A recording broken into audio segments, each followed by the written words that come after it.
편의점에 가면 이렇게 병에 담긴 스타벅스 커피 있죠? 이게 2010년쯤에는 2,900원 정도였는데 지금은 3,000원, 그러니까 13년 동안 100원이 올랐다고 하더라고요. 그동안 다른 건 가격이 꽤 올랐거든요. 근데 다른 커피들은 2+1 행사를 자주 하다 보니까 그 가격이 그 가격인 것 같다는 생각도 들고요. 요즘은 물가 때문에 사무실 냉장고에 페트로 된 커피 두고 마시는 분들도 많으시죠? 페트, 병, 캔, 플라스틱 컵까지 다양한 형태의 커피들이 있습니다. 이런 걸 RTD 커피라고 하는데요. 레디 투 드링크, 바로 마실 수 있는 음료라는 뜻입니다.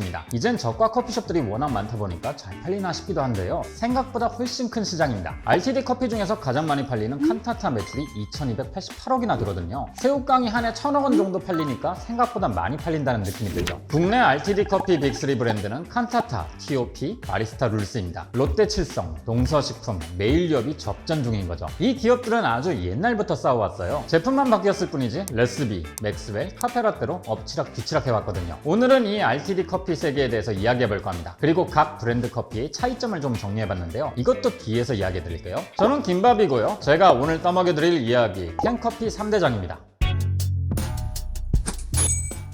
1986년 커피의 명가라고 불리는 동서식품에서 맥스웰 캔커피를 출시합니다. 이전에 캔커피가 없었던 건 아닌데요. 처음 제대로 된 캔커피를 만들었다고 할 수 있는 게 바로 이 맥스웰입니다. 이때부터 많은 사람들이 캔커피를 찾게 됐죠. 맥심에 프리맛까지 팔면서 업계를 꽉 잡고 있었던 동서식품이 굳이 캔커피를 만들게 된 이유가 있었습니다. 옛날엔 콜라나 사이다 같은 탄산음료를 전부 유리병에 담아 팔았죠. 이게 너무 잘 팔리다 보니까 유리병 수요는 늘어났는데 이 유리병 관리가 제대로 안 되기 시작했어요. 빈 유리병은 보통 수거업자들이 수거해서 공장에 반납해 재활용을 했는데요. 수요가 치솟는 상황에서 갈수록 공병 회수가 잘 안 되는 겁니다. 코카콜라나 롯데칠성 같은 기업들이 이때 알루미늄 캔으로 눈을 돌렸어요. 당시엔 알루미늄 캔이 비싸긴 했지만 계속 유리병을 쓰다간 비용이 더 들어가게 생겼으니까요. 이렇게 등장한 알루미늄 캔 음료가 생각보다 신선했는지 굉장히 많이 팔렸어요. 동서식품이 이걸 보고 커피를 캔에다 담아 팔면 대세에 올라탈 수 있지 않을까 이렇게 생각했던 거죠. 맥스웰은 나오자마자 잘 팔렸습니다. 동서식품이 만든 거니까 그럴만도 했죠. 3년 만에 무려 1억 캔을 팔아치웠거든요. 이러니 다른 기업들도 가만히 있을 수 없겠죠. 롯데칠성과 네슬레가 움직입니다. 믹스커피와 동서식품이 넘사벽이지만은 캔커피는 해볼만하게 느껴졌거든요. 두 기업은 91년에 각각 레스비와 네스카페 캔커피를 출시합니다. 당시 맥스웰 캔커피 시장 점유율이 90%나 됐기 때문에 이게 깨질까 싶었는데요. 네스카페가 여기다 균열을 냅니다. 네스카페는 91년 9월 가을에 나온 제품입니다. 근데 캔커피, 캔음료는 여름용 상품이라는 인식이 강했어요. 즉 판매 성수기가 이미 다 지나가버린 다음에야 출시된 거죠. 하지만 네스카페가 이 고정관념을 뒤집는 어마어마한 무기를 가지고 나옵니다. 소매점에다 온장고를 깔아버리거든요. 따뜻하게 즐길 수 있는 캔커피란 걸 강조한 거죠. 비수기인 추운 겨울을 제대로 공략한 겁니다. 겨울이면 패딩 주머니에 네스카페 한 캔씩 넣고 다니셨던 분들 있을 겁니다. 또 당시 업계 최초로 캔커피 자판기를 도입했어요. 덕분에 길거리 곳곳에서 네스카페 캔커피를 발견할 수 있게 됐죠. 출시한 지 얼마 되지도 않아 맥스웰을 따라잡게 됩니다. 하지만 이 업계의 진짜 복병은 네스카페가 아니라 레스비였습니다. 요즘은 스페셜티 원더로 RTD 커피를 만드는 기업들이 많은데요. 처음으로 이런 프리미엄 전략을 했던 게 레스비입니다. 콜롬비아산 원두로 만들었다고 어필했거든요. 프리미엄이니까 일단 가격은 높게 잡았는데요. 소매점에 팔 땐 할인을 굉장히 많이 했어요. 결국은 다른 경쟁사들과 비슷한 수준의 가격으로 팔려나갔고요. 덕분에 레스비도 맥스웰을 바짝 추격합니다. 그리고 아직도 회자되는 전설의 광고 한 편으로 업계를 뒤집어 놓죠. 기억하시는 분들 많으실 겁니다. 저 이번에 내려요. 이거 엄청난 파급력이었어요. 사랑, 연애, 썸의 감성을 커피에다 녹여버린 거죠. 이후 레스비는 90년대 청춘을 상징하는 커피이자 아이템이 됩니다. 그리고 1998년 업계 1위에 오르면서 왕좌에 앉게 되죠. 레스비를 필두로 이 시장은 계속 커졌는데요. 이 시장에도 새로운 트렌드가 옵니다. 메일유업이 컵커피를 출시하거든요. 그것도 그냥 커피가 아닌 라떼를 출시했죠. 90년대부터는 한국에도 유럽의 라떼 문화가 확산됐어요. 이전까지는 식물성 크림인 프리마를 타서 라떼처럼 마셨다면 이젠 진짜 크림인 우유를 타 마시기 시작한 거죠. 이전에도 라떼와 비슷한 맛을 내는 캔커피가 있긴 했었는데요. 이건 생우유가 아니라 탈지 분유로 만든 커피였어요. 그런데 메일유업은 원래 유가공 기업이다 보니 진짜 생우유를 넣은 커피를 만들 수 있었죠. 그렇게 나온 게 메일유업의 카페라떼입니다. 사실 이건 우유를 더 많이 팔기 위해서 개발한 상품이었죠. 플라스틱 컵에 담아서 빨대를 꽂아 마셨는데요. 이게 커피 전문점에서 사 마시는 것과 비슷한 느낌을 줬어요. 그리고 레스비와 비슷한 광고 전략을 짰죠. 사랑한다면 카페라떼처럼.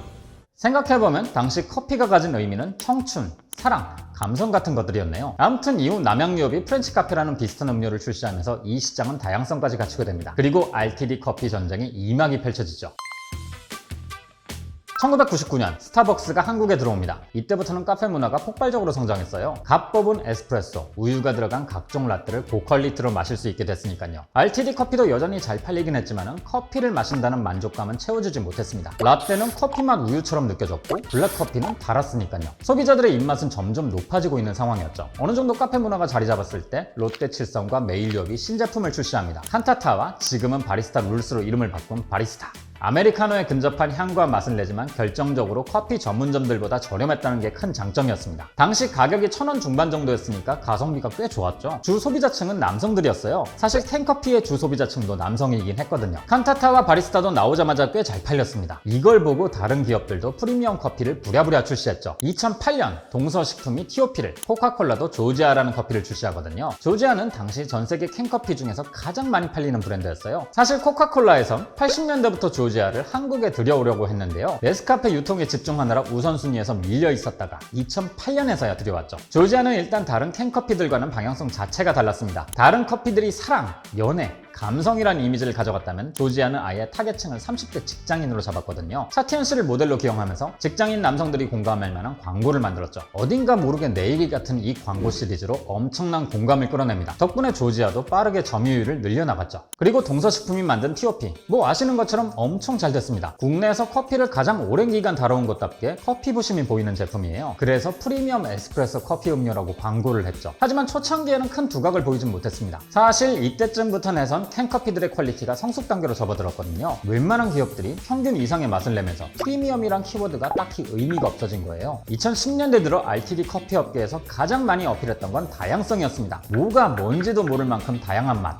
다양한 형태의 커피가 나왔거든요. 커피가 완전히 우리 일상에 스며든 소비자가 되다 보니까 예전엔 그냥 커피에 만족했다면 이젠 취향에 맞는 커피를 찾기 시작한 거죠. 그런데 티오피는 상대적으로 제품이 꽤 간결했어요. 이 부분에서 다른 기업들보다 소비자들에게 어필이 부족했던 거죠. 물론 나중엔 티오피도 다양한 커피를 출시하면서 그 격차를 좁혔지만요.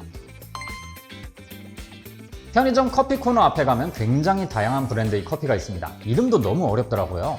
오늘 말씀드린 이 세 가지 브랜드의 차이점이 뭘까? 이런 생각하면서 고르는 것도 꽤 재밌을 것 같아서 좀 정리를 해봤는데요. 우선 칸타타는 다양한 용량의 커피를 세일즈 포인트로 내세웁니다. 그리고 한국인에게 가장 인기 있는 아이스 아메리카노 계열의 라인업을 강조하죠. 다양한 용량의 가성비 높은 아이스 아메리카노, 좋아할 수밖에 없죠. 그리고 티오피는 커피명과 동서식품의 브랜드답게 커피의 특성을 강조합니다. 로스팅 수준이나 아로마를 어필하는 거죠. 정석적인 부분에 집중한다는 느낌이 있습니다. 이젠 동네 카페에서도 원두를 직접 선택할 수 있고 스페셜티 커피를 찾아다니시는 분들도 많으시니까 이런 걸 중점으로 커피를 고르신다면 티오피가 괜찮은 선택지가 될 것 같네요. 마지막으로 바리스타 룰스, 여긴 메일 유업이 만드는 RTD답게 커피 음료에서 음료적인 측면을 강조합니다. 앞선 두 브랜드는 어느 정도 커피란 통일성이 있는데요. 여긴 종류가 어마어마합니다. 라떼만 해도 마다가스카르 바닐라빈 라떼, 플라넬 드립 라떼, 민트 라임 라떼, 스모키 로스팅 라떼, 돌체 라떼 등등 뭐가 있는지 헷갈릴 정도거든요. 음료로서의 특징을 강조하기 때문에 이런 차이가 나오는 거죠. 2021년 기준 RTD 커피 시장 점유율, 칸타타가 15.8%, 티오피가 14.1%, 바리스타 룰스는 13.3%입니다. 그야말로 치열한 접전 중이죠. 그래서 해마다 순위가 조금씩 바뀌기도 합니다. 제조사들도 서로 내가 1등이라 주장할 정도고요. 캔커피의 전성시대를 연 레스비도 여전히 순위권에 올라 있습니다. 점유율 9.18%로 5위의 자리를 지키고 있거든요. RTD 커피는 카페에서 마시는 커피와는 다른 매력이 있습니다. 충성 고객이 적은 편이긴 하지만 뭐랄까요? 이 컵커피만의 감성이 있거든요. 2,000원이면 값 뽑은 에스프레소를 마실 수 있는 시대이기 때문에 누가 마시나 싶지만은 절대로 무시 못할 시장이죠. 오늘은 여러분이 좋아하시는 커피 음료는 뭔지 댓글로 남겨주셔도 좋을 것 같습니다. 그럼 저는 다음에 다시 뵙겠습니다.